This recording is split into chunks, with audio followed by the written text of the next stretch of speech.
दोस्तों, स्वागत करते हैं आपका हमारे चैनल एग्ज़ाम सभा में। और आज हम डिस्कस करेंगे आपसे जनरल साइंस का एक टॉपिक है जिसको हम वेव्स के नाम से जानते हैं। इसको हिंदी में तरंग कहते हैं।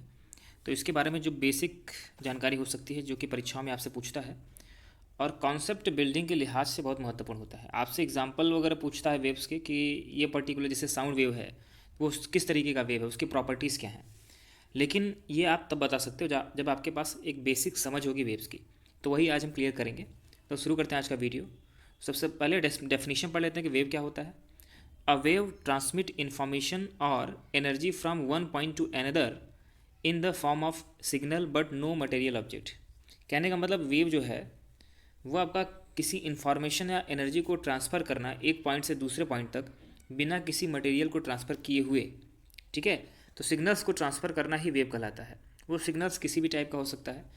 वो आपका किसी एनर्जी को पास कर सकता है या फिर किसी भी इंफॉर्मेशन को पास कर सकता है।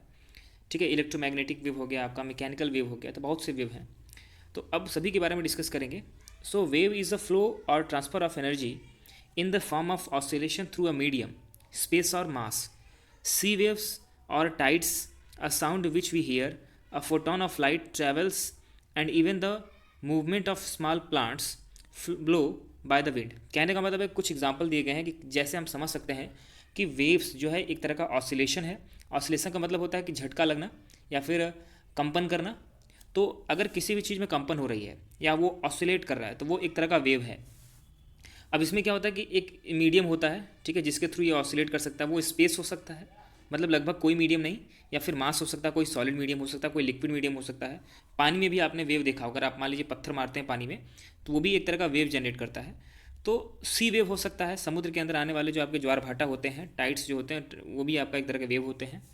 जो हम बोलते हैं साउंड वेव, वो भी एक तरह का आपका वेव होता है। फोटोन जो कि लाइट चलती है, तो लाइट हमको क्या लगता है कि लाइट सीधी डायरेक्शन में चलती है, ऐसा नहीं है। वो एक वेव में चलती है, एक फ्लो में चलती है। ठीक है, उसका पर्टिकुलर वेवलेंथ होता है। वेवलेंथ इतना छोटा होता है जिसकी वजह से हमें नहीं समझ में आता है कि वो साउंड वेव सीधी चल रही है या फिर किसी वेव के फॉर्म में फ्लो हो रही है। इसी तरीके से जो प्लांट होते हैं, छोटे पेड़ पौधे होते हैं, वो हिलते रहते हैं, तो उसका ऑसिलेशन जो है वो एक तरह का वेव है। अब हम ब्रॉडली कितने टाइप्स में वेव को डिफाइन कर सकते हैं उसको समझते हैं। सो वेव्स को डिफाइन किया जा सकता है तीन तरीके से मोस्ट इंपॉर्टेंटली। ठीक है, एक होता है आपका मैकेनिकल वेव, दूसरा आपका इलेक्ट्रोमैग्नेटिक वेव होता है, और तीसरा आपका होता है मैटर वेव। मैकेनिकल मतलब किसी प्रेशर की वजह से, टेम्परेचर की वजह से, ठीक है, और उन सभी के डिफरेंस की वजह से अगर कोई भी वेव उत्पन्न होता है तो उसको मैकेनिकल वेव कहेंगे। इलेक्ट्रोमैग्नेटिक मतलब कि इलेक्ट्रिसिटी प्लस मैग्नेटिक प्रॉपर्टी दोनों का मिश्रण से जो आपका वेव उत्पन्न होती है उसको इलेक्ट्रोमैग्नेटिक वेव कहते हैं। और मैटर वेव क्या होता है, उसमें पार्टिकल का इन्वॉल्वमेंट रहता है। अगर पार्टिकल भी चलता है, अभी हमने कहा था कि वेव्स में पार्टिकल नहीं चल सकते, लेकिन अगर ऐसा हो जाए तो उसको मैटर वेव कहते हैं। ये थोड़ा सा अनएक्सेप्शनल केस है। एक्सेप्शनल क्या है कि अभी इसमें रिसर्च जारी है, इसमें 100% इन्फॉर्मेशन हमको नहीं है, इसीलिए मैटर वेव को हम उतना सिग्निफिकेंटली वेव नहीं बोलते हैं। शुरुआत करेंगे हम मैकेनिकल वेव से। Mechanical wave is a wave that is an oscillation of matter and is responsible for transfer of energy through a medium.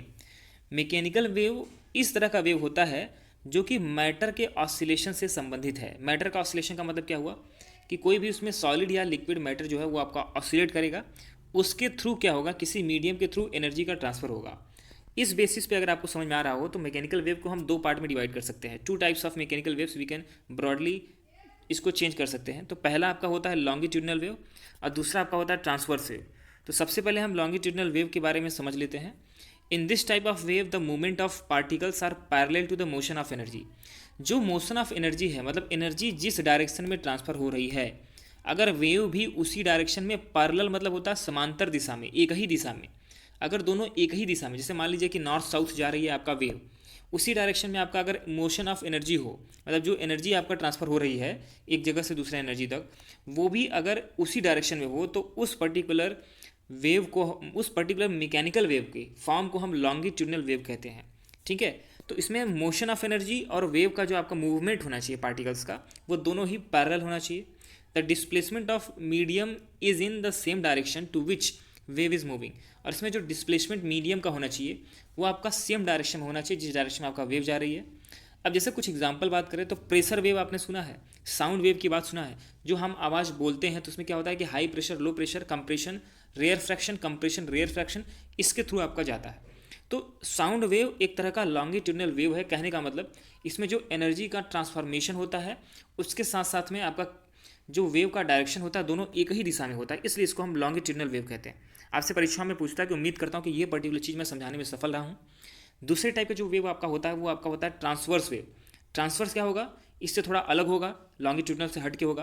पहली बात तो ये भी एक तरह का मैकेनिकल वेव है, इसमें एनर्जी जो है आपका ट्रांसफर होती हुई दिखाई देगी, इसमें कुछ पार्टिकल्स होंगे, कुछ मटेरियल का आपका इन्वॉल्वमेंट होगा। सो when the movement of particle is at right angle on the perpendicular to the motion of the energy, अगर जो पार्टिकल मूवमेंट कर रहा है आपका वेव का, अगर वो राइट एंगल डायरेक्शन में होता है किसी भी मोशन ऑफ एनर्जी के ट्रांसफर में, कहने का मतलब है कि देखो मैंने दो बात बताई है, एक तो एनर्जी ट्रांसफर हो रहा है, दूसरा आपका वेव के जो पार्टिकल्स हैं वो किसी डायरेक्शन में मूव कर रहे हैं। वेव जिस डायरेक्शन में जा रहा है अगर उसके 90 डिग्री पर, राइट एंगल मतलब क्या होता है, उसके 90 डिग्री पर अगर वो पार्टिकल जो है उसका एनर्जी ट्रांसफर हो रही है, तो इस तरह का अगर कंडीशन आता है मैकेनिकल वेव के अंतर्गत तो उसको हम ट्रांसवर्स वेव की तरह जानते हैं। अब जैसे कुछ एग्जांपल लेंगे तो आपको ज़्यादा समझ में आएगा। Light is an example of a transverse wave. जो लाइट होता है वो आपका ट्रांसवर्स वेव का एग्जांपल होता है। एक्चुअली जो हम तरंगे समझते हैं ना, तो हमको हमेशा तरंग कैसा दिखाई देता है, इसी टाइप का तरंग हमको समझ में आता है। हमको सेकंड टाइप का लॉन्गिट्यूडनल जो हमको है उतना फील नहीं हो पाता है।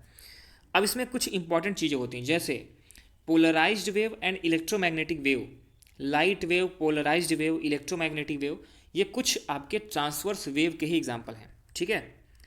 अब समझते हैं कि वाटर वेव की अगर बात करेंगे तो वाटर वेव, पानी में जो तरंगे उत्पन्न होती हैं वो उसमें दोनों तरीके के वेव होते हैं। उसमें आपका लॉन्गिट्यूडनल वेव भी होता है, आपका ट्रांसवर्स मोशन भी होता है, तो इसमें दोनों तरह के वेव का कॉम्बिनेशन होता है। एक आपका होता है सरफेस वेव। सरफेस वेव क्या होता है, ये कोई बहुत ज़्यादा ब्रॉडली क्लासीफाइड चीज़ नहीं है, लेकिन इसको मैकेनिकल वेव के अंतर्गत समझते हैं। In this type of wave the particle travels in a circular motion. अगर मान लीजिए कोई ऐसा वेव उत्पन्न हो जिसमें कि पार्टिकल जो है वो आपका सर्कुलर मोशन में चले, ठीक है। These waves usually occurs at interface. ये तब होता है जब आपका किसी भी इंटरफेस पे आप पहुंचते हो, दो मीडियम के इंटरफेस में या मध्य में पहुंचते हो। Wave in the ocean and ripple in a cup of water are the example of such waves. अब जैसे कई तरह के ओशियंस में आपके वेव कहीं कहीं आपका इस तरह का सरफेस वेव देखने को मिल जाता है, जिसमें कि आपका कोई भी पार्टिकल सर्कल में घूमने लगे, ठीक है। अब इलेक्ट्रोमैग्नेटिक वेव के बारे में थोड़ा सा बात समझने की कोशिश करें तो electromagnetic wave are created by a fusion of electric and magnetic field. आप जानते हो, अगर आप क्लास 12th वगैरह में पढ़ोगे या फिर अगर बेसिक से जानकारी अगर आपको इलेक्ट्रोस्टैटिक की होगी तो उसमें आपने देखा होगा कि इलेक्ट्रिक फील्ड अलग होती है, मैग्नेटिक फील्ड अलग होती है। और दोनों ज़्यादातर अक्सर देखने को मिलता है कि वो आपका अगर 90 डिग्री में हो तो उसमें एक तरह का वेव जनरेट होता है, उसको बोलते हैं इलेक्ट्रोमैग्नेटिक वेव, ठीक है। इलेक्ट्रोमैग्नेटिक इंडक्शन होता है, तो ये सारी चीज़ें आप पढ़ोगे। लेकिन शॉर्टकट में अगर बताऊं तो इलेक्ट्रोमैग्नेटिक वेव जो है आपका इलेक्ट्रिक फील्ड और मैग्नेटिक फील्ड के दोनों को परपेंडिकुलर डायरेक्शन में जो आपका फैक्टर आता है उसकी वजह से आपका यहाँ पे डिजाइन होता है। अब इसमें one interesting point here is that unlike the mechanical waves, electromagnetic waves do not need any medium to travel. सबसे महत्वपूर्ण चीज़ अगर आपसे पूछ ले कि इलेक्ट्रोमैग्नेटिक वेव और मैकेनिकल वेव में किस में मीडियम की आवश्यकता नहीं है उसको प्रोपेगेट करने के लिए, उसको संचालित होने के लिए, आप हमेशा बता सकते हो कि जो आपका इलेक्ट्रोमैग्नेटिक वेव होता है उसमें किसी भी तरह के कोई भी मीडियम की आवश्यकता नहीं है उसको ट्रैवल करने के लिए। वो स्पीड ऑफ लाइट के मतलब जो भी आपका स्पीड होती है, ठीक है, उस स्पीड से ही चलता है। जो लाइट की स्पीड होती है सेम उसी स्पीड से इलेक्ट्रोमैग्नेटिक वेव भी चलता है। अब इलेक्ट्रोमैग्नेटिक वेव के बहुत से टाइप्स हैं, जैसे कि माइक्रोवेव्स हो गए, एक्सरे हो गया, रेडियो वेव हो गया, अल्ट्रा वायलेट वेव हो गया, तो ये कुछ यूवी वेव हो गया, बहुत से वेव होते हैं, ठीक है। अब समझते हैं कि मैटर वेव के बारे में। हमने आपसे वादा किया था कि मैटर वेव के बारे में जरूर डिस्कस करेंगे। So this concept is little complicated to the understand. Matter wave को समझना थोड़ा सा टफ है। अगर आप केमिस्ट्री में आपने क्लास 11th-12th में आए, अगर उस लेवल पर पढ़ाई की है तो आप मैटर वेव को समझ सकते हैं। क्यों? क्योंकि इसमें डुअल नेचर ऑफ पार्टिकल होता है, इसमें वेव नेचर भी होता है और इसमें मटेरियल नेचर भी होता है, ठीक है। So it's ability to exist both as a particle as well as wave was first bought to light by the founder of the field of quantum physics, ठीक है।